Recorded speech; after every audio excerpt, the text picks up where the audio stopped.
Hello students, today we are going to see the application of linear equations. You know the problem solving is the base or the soul of mathematics. So there's any problem when you are solving, you have to think step by step. We are going to see the same way the word problems which base on the linear equations. Let us start with the first simple example. Here some words are given. This is the linear equation, see, of course two variables. So there are always two conditions. The words you are going to remember is the first is a differ, twice and thrice. Read the question. Two numbers differ by 3. The sum of twice the smaller number and thrice the greater number is 19. Okay, I have to consider two numbers. So I am considering the smaller number as a y and the bigger number be x. So what is the first one? Differ means what? Subtraction. So you get x minus y equal to 3. This is your first equation. Differ means, remember student, always bigger minus smaller. Difference is always determined by subtracting smaller from the bigger number. Then the sum of twice, which is sum of twice the smaller number. Sum means what? Total. And twice means what? 2 times. So smaller number is y. So I am getting 2y. And thrice the greater number. Greater number is 3. So I am getting 3x. And their total is becoming 19. So I got my second equation. 2y plus 3x is equal to 19. If I arrange that, rearranging it, I am getting 3x plus 2y equal to 19. This equation 1 and this is equation 2. Let us solve this equation by Cramer's rule. Okay. So for Cramer's rule, we have to write the determinant first. We write total 3 determinants, d, dx and dy. While writing the determinant, what to remember? So this is the position of the x and this is the position of the y. Okay. So I have to write the equation in the standard form. What is the standard form of linear equation? So ax then plus by equal to c. Means some constant should come after the equal to sign. While writing the determinant d, we don't consider the part which is equal to after equal to sign. So in place of x, that is the position of this x, this is the position of y. Don't interchange or don't exchange this position. The positions are very important here. So I am writing the coefficient of x in this position and coefficient of y in this position. For the first equation, it is going to become 1 minus 1. For the second equation, it is going to become 3 and 2. Now how to simplify this determinant? So we are going to do the cross multiplication. We are going to multiply 1 by 2. Then this sign is by default, it is coming minus, and then I am multiplying by minus 1 by 3. This is the second multiplication. Now after solving 2 1s are 2, this minus sign as it is, and minus 1 multiplied by 3, I am going to get minus 3. So I got 2 plus 3 equal to 5. Now while writing the dx when you are writing, so keep the hand on x. Okay, that x should be covered. I am not going to consider x at all. So is this x place is going to remain as it is empty? So no. What is not considered for d, that is after equal to sign two numbers are there, that will come in the position of x.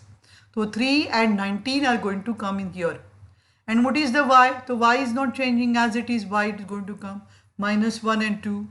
Again do the cross multiplication properly. 3 multiplied by 2 and minus 1 multiplied by 19. In between minus sign is there. Now 6 plus 19 I am getting 25. Similarly, while writing dy, again this is my x and this is y. I am cancelling now, or I am keeping my hand on y now. I don't want to see the y. Okay. So what I am going to do is I am cancelling y. I don't want to consider y. X will come in place of x, and where is their y? There these two numbers are going to come, 3 and 19. Again the cross multiplication, 1 multiplied by 19 minus 3 3s are 9. 19 minus 9, you got 10. Then how you get x? You are getting dx upon d. dx is 25 and d is 5.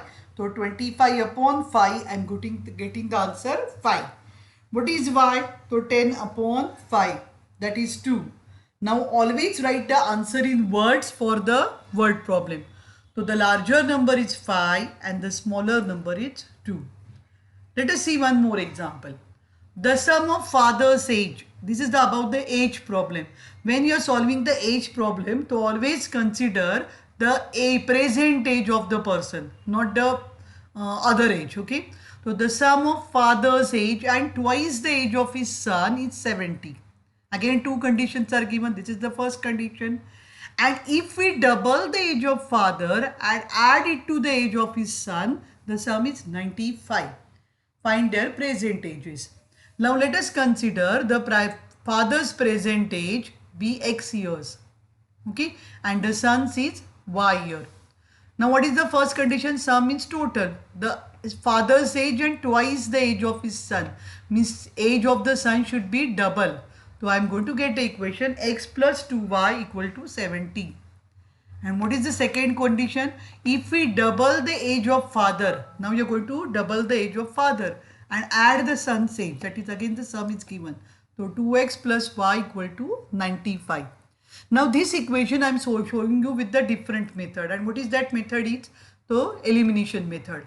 We are multiplying this equation by 2. Why? Because in the first equation I have 2y. I want 2y here also. So let us multiply equation by 2 and then subtract that equation from 1. You know children, what is meant by subtraction? So subtraction means you are adding the opposite number. Means after multiplying this, change the sign of each term. So that will be the subtraction. So I am writing it directly. 2 2s are 4x. Instead of 4x, I am writing minus 4x. Means I am subtracting. 2y, I am writing minus 2y. And 95 2s are 190. I am writing minus 190. Now what will happen? 2y will get cancelled. X and minus 4x, that is subtract smaller from bigger and give the sign of bigger number. It is minus 3x is equal to minus 120. Now minus you can cancel from both the side. X is equal to 40. Whose age is 40? So father's age is 40. So what is the son's age? In any one equation, if you put the value of x, you can get the son's age. And that is the 15. So what is the answer? The present age of father is 40 years and that of son is 15 years. Okay. Now let us see one more example. Now in this example, we are taking the fraction. You know what is meant by fraction. Some number is in the numerator and some number is in the denominator. And that it becomes a fraction.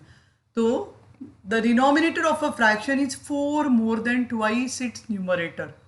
I am considering that the numerator of the number be x and the denominator be y. So my fraction is going to become x upon y. See only this first condition. If you are confused now while writing the equation, remember that write step by step. Consider only one condition. Denominator is of a fraction is 4 more. Who is a bigger? Denominator is bigger. Then what? 4 more means plus 4. Twice its numerator. Twice means 2 times. So y is equal to, is going to become 2x plus 4. Okay. Now let us see the second condition. Denominator becomes 12 times the numerator. Means denominator, that is y, will become 12 times x. But when? So if both the numerator and denominator are reduced by 6. What is meant by reduced by 6? So subtracted, 6 is subtracted from both the sides. So what is the equation is going to become? Y minus 6 is equal to 12 times x minus 6. If I arrange this equation, what I have done? I have taken y to the right side and 4 is shifted to the left side. So 2x minus y is equal to minus 4. Okay. If you are changing the sign, you can write any side first, any side afterward. Okay. Doesn't make any difference. Now for solving this equation, I have to multiply 12 by both the terms. So y minus 6 is equal to 12x minus 72. Don't forget to multiply 6 also. And now again the same thing. I am taking y to the right side and I am shifting 72 to the left side. So it is going to become 12x minus y is equal to minus 6 plus 72. I got two equations. Now you are going to solve them and find out the x and y and find out the fraction. That is the question. Let us see one more example. Two types of boxes A and B are to be placed in a truck having capacity of 10 ton. Again the two variables are there. Let the weight of A type of box be M and B type of box be N. Actually it should be kilogram. So let us write it kilogram. Here I have not written. Let us write it as a kilogram. Now let us see the condition. What is the first condition is when 150 boxes of type A and 100 boxes of type B are loaded in the truck, it weighs 10 tons. Means it is fully loaded now. What is the weight of 150 boxes of type A? If the one box is weighing 1 mkg, so it is going to become 150 km. Okay. Same way, what is the weight of 100 boxes of B type? If one box is weighing n, so it is 100 n. And the total weight is a 10, that is a ton. What is meant by 1 ton, children? So it is 1000 kilogram. So multiply by 1000. Okay, both the side we will multiply by 1000. Calculation will become easy if you consider into the kilogram. Tons we hardly use in the calculation. Okay, this is the first equation you got. Now what is the second?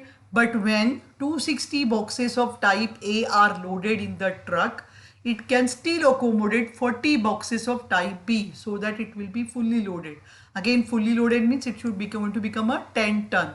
So what is that? What is the weight of 260 boxes of type A?